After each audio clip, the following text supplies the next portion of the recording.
Good afternoon, everybody. A chap called David Jenner was supposed to give this talk. He apologises. So this morning I was put in the breach and going to run through a few slides on sustainable demolition. Now I've asked to be informative, so I'm going to put a few slides on and give you some information on astrophysics, chemistry. And for those thinking of nodding off, I'll include some sports and even some celebrities a bit later. So, first thing, right. I realise I've only got 15 minutes to include and encompass a huge set of data and sector on what is sustainable demolition. So I'm going to go through some principles, run through the latest data and statistics on how much the demolition industry is producing in terms of waste, and go through some end-of-waste regulations and provide you with an example of how Keltbray are managing to meet these targets.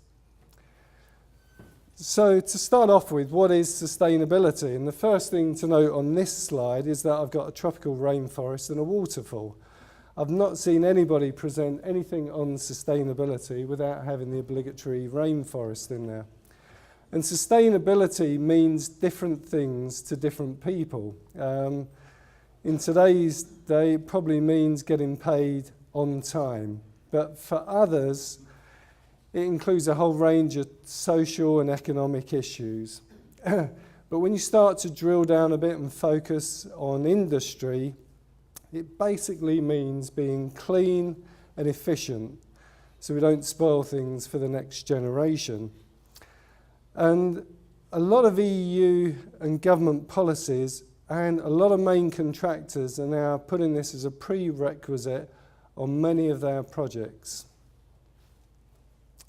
So how do we apply the principles of sustainable demolition? Well, everybody can have a go at making up their own principles, but if you look no further than DEFRA and the Environment Agency, they give you 4 clear guidelines: reducing waste, reducing carbon emissions, reducing water usage, and helping biodiversity. And I don't mean the workforce on site. Now, the demolition industry has got a unique role because we handle thousands and hundreds of thousands of tons of waste every year. We're almost the stewards of the construction industry in terms of waste being generated. And it can be anything from fly-tip material to the takedown of whole buildings to large basement excavations. And the type of waste we deal with ranges anything from inert soil to hazardous asbestos. So the variation in the types of waste we deal with are huge. So how much do we actually handle? And it's been quite difficult getting hold of these figures.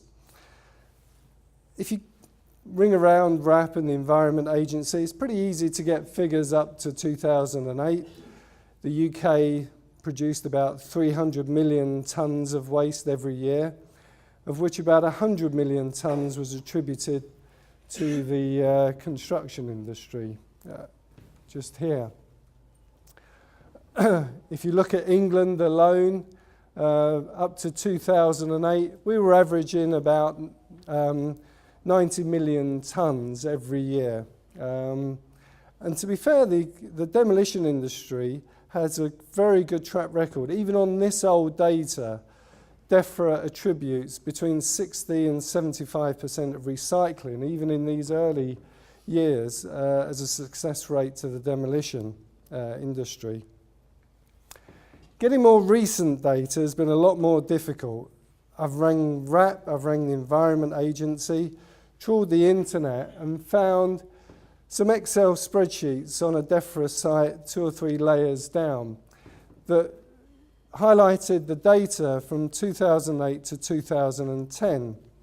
So on the left-hand side, we've got tonnes produced, and the 3 bars represent 2008, 2009, 2010.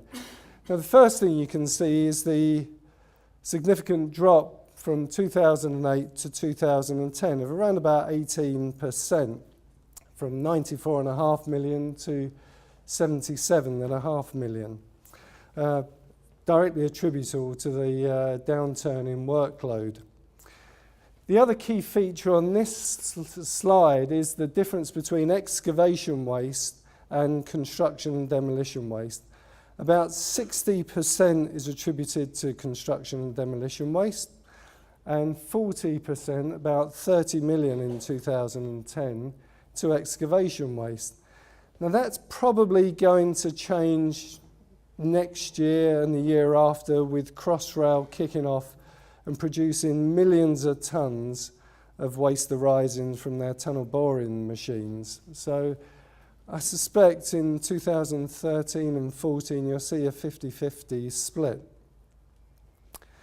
Now, one of the things that's helped the demolition industry is end-of-waste regulations. When a waste stops becoming a waste and we can turn it into a product for either resale or to stop it going to landfill.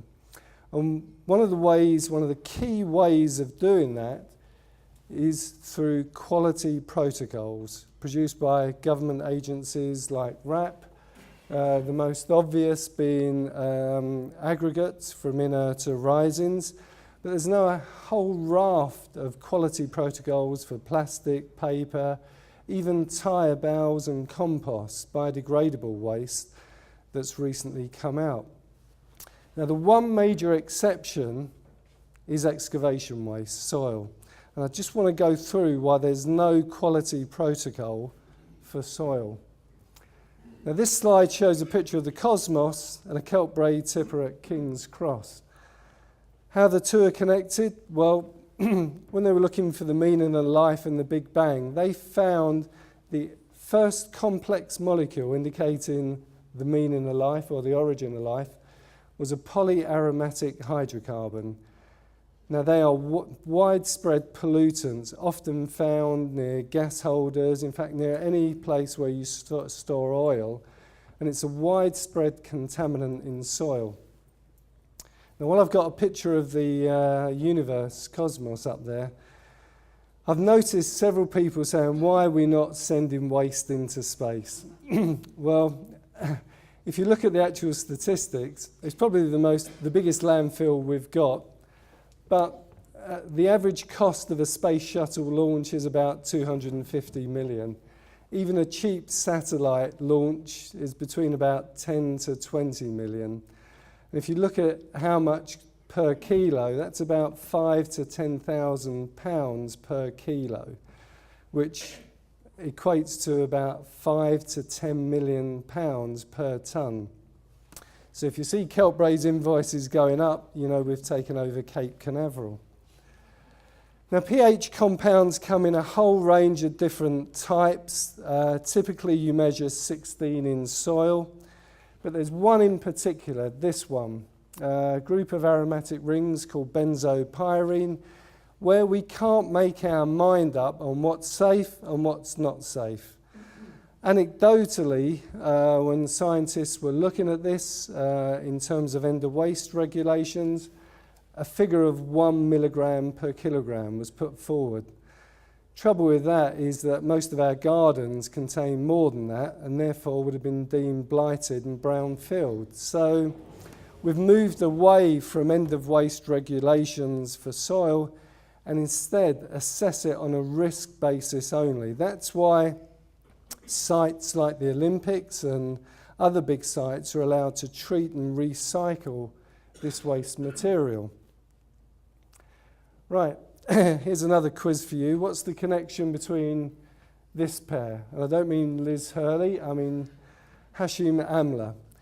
Both have been outstanding performers at a cricket ground called the Rose Bowl, now the Ageas Bowl, based in Southampton.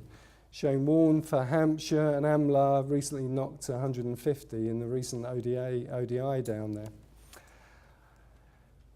If you're familiar with cricket, you'll recognise the stadium, which is only part built down there as part of a huge construction project down there.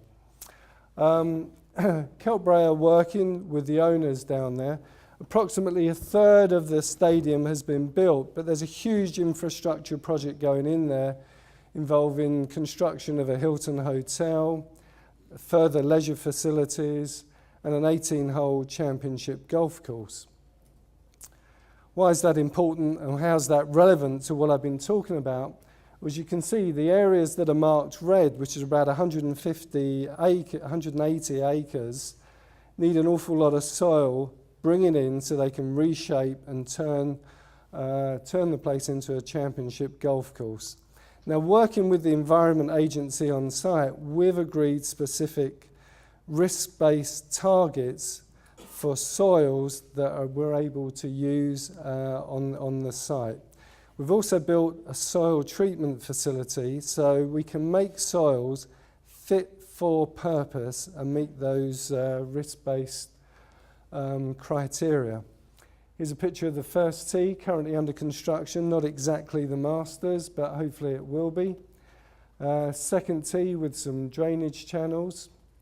If you're not quite sure what a heap of soil looks like, there's a pile there, another pile there, and an excavator there. Now, the frustrating thing about this was that a few years ago, I was working in Belgium and Holland under the same European laws that we have over here. Over there is a quality protocol for excavation waste, for soil. Next time you drive from France into Belgium, have a look at the Central Reservation.